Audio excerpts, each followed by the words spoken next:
ನನ್ನ friend ಒಬ್ರದ್ದು sister ಮದುವೆಗೆ ಮೈಸೂರಿಗೆ ಹೋಗಿದ್ದೆ. ಅಲ್ಲಿ ನಾಗರಾಜ್ ನವಿ ಮನೆ ಅಂತ ನನ್ನ ಆತ್ಮೀಯ ಗೆಳೆಯರೊಬ್ಬರು ಇದ್ದಾರೆ. ಅವರು ವಿಜಯ ಕರ್ನಾಟಕ ಪೇಪರಲ್ಲಿ ಪತ್ರಕರ್ತರು. ಸೊ ನಾನು ಅವ್ರ ಮನೆಯಲ್ಲೇ ಉಳ್ಕೊಂಡಿದ್ದೆ ಅವತ್ತು. ನಾವು ಹಾಗೆ ಅವರು ತುಂಬ ಪ್ರಕೃತಿ ಪ್ರಿಯರು, ಪರಿಸರದ ಬಗ್ಗೆ ತುಂಬ ಕಾಳಜಿ ಇರೋರು. ನಾವು ಅದು ಇದು ಏನೇನೋ ವಿಷಯ ಮಾತಾಡ್ತಿರ್ಬೇಕಾದ್ರೆ ಈ ಹಾರ್ನ್ಬಿಲ್ ಪಕ್ಷಿ ಬಗ್ಗೆ ವಿಷಯ ಬಂತು.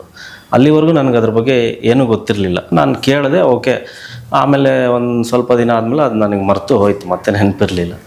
ಆಮೇಲೆ ಒಂದು ತಿಂಗಳಾದಮೇಲೆ ಫೇಸ್ಬುಕ್ಕಲ್ಲಿ ಯಾರೋ ಒಂದು ವಿಡಿಯೋ ಶೇರ್ ಮಾಡಿದರು. ಕೇರಳ ತಿರುಪಲ್ಲಿ ಫಾಲ್ಸ್ ಇದೆಯಲ್ಲ, ಅಲ್ಲಿ ಒಂದು ಗಂಡು ಹಾರ್ನ್ಬಿಲ್ ಪಕ್ಷಿ ಅದೇ ಬ್ರೀಡಿಂಗ್ ಮಾಡೋ ಸೀಸನಲ್ಲಿ ಹಣ್ಣು ತೊಗೊಂಡು ಗೂಡಿಗೆ ಹೋಗ್ತಾ ಇರ್ಬೇಕಾದ್ರೆ ರೋಡಲ್ಲಿ ಯಾವುದೋ ವೆಹಿಕಲ್ಗೆ ಹಿಟ್ಟಾಗಿ ಆಕ್ಸಿಡೆಂಟಾಗಿ ಅಲ್ಲೇ ಸತ್ತೋಗಿದೆ. ಅದು ಹೊಡೆದಿರೋ ಫೋರ್ಸ್ಗೆ ಗಂಟಲಲ್ಲಿರೋಂಥ ಹಣ್ಣುಗಳೆಲ್ಲ ಬಂದು ಕೊಕ್ಕಲ್ಲಿ ಜಾಮ್ ಆಗಿದೆ. ಅದಕ್ಕೆ ಮರುದಿನ ಬೆಳಿಗ್ಗೆ ಒಬ್ಬರು ಬೈಜುಕೆ ವಾಸುದೇವನ್ ಅಂತ ಅಲ್ಲಿ ನ್ಯಾಚುರಲಿಸ್ಟ್ ಲೋಕಲ್ ಅವರು ವಾಕಿಂಗ್ ಹೋಗ್ತಾ ಇರ್ಬೇಕಾದ್ರೆ ಅದನ್ನು ನೋಡಿದ್ದಾರೆ, ಸತ್ತು ಬಿದ್ದಿರೋ ಪಕ್ಷಿನ. ಅವರಿಗೆ ಸ್ವಲ್ಪ ಪಕ್ಷಿ ಬಗ್ಗೆ ಎಲ್ಲ ತಿಳುವಳಿಕೆ ಇತ್ತು. ಅವರು ಅಲ್ಲಿ ಸುತ್ತಮುತ್ತ ಇರೋವಂಥ ಎಲ್ಲ ಮರಗಳನ್ನ ಹುಡುಕಿ, ಅಂದರೆ ಇದೇನೋ ಸತ್ತೋಯ್ತು, ಅಂದರೆ ಆ ಸೀಸನ್ ಆಗಿರೋದ್ರಿಂದ ಹಣ್ಣು ತೊಗೊಂಡು ಹೋಗ್ತಾ ಇರೋದ್ರಿಂದ ಇದು ಹೆಣ್ಣು ಪಕ್ಷಿ ಮತ್ತು ಮರಿ ಗೂಡಲ್ಲೇ ಇರಬಹುದು.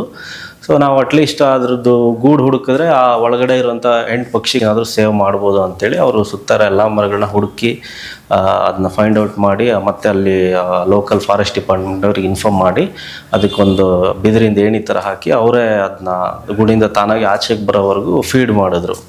ಸೊ ಈ ಥರ ಒಂದು ಒಳ್ಳೆ ಕೆಲಸ ಮಾಡಿದ್ದಾರೆ ಅಂಥೇಳಿ ಅಲ್ಲಿ ಮಲಯಾಳಂ ಚಾನಲ್ ಅವರು ಅವ್ರದ್ದೊಂದು ಇಂಟರ್ವ್ಯೂ ಮಾಡಿದರು, 1.5 ನಿಮಿಷದ್ದು ಏನೋ ಒಂದು ಮಾತೃಭೂಮಿ ಚಾನಲ್ ಅಂತೇನೋ ಇದೆ. ಹೌದು. ಸೊ ಅದು ಯಾರೋ ಫೇಸ್ಬುಕ್ಕಲ್ಲಿ ಶೇರ್ ಮಾಡಿದ್ರು ಈ ವಿಡಿಯೋ.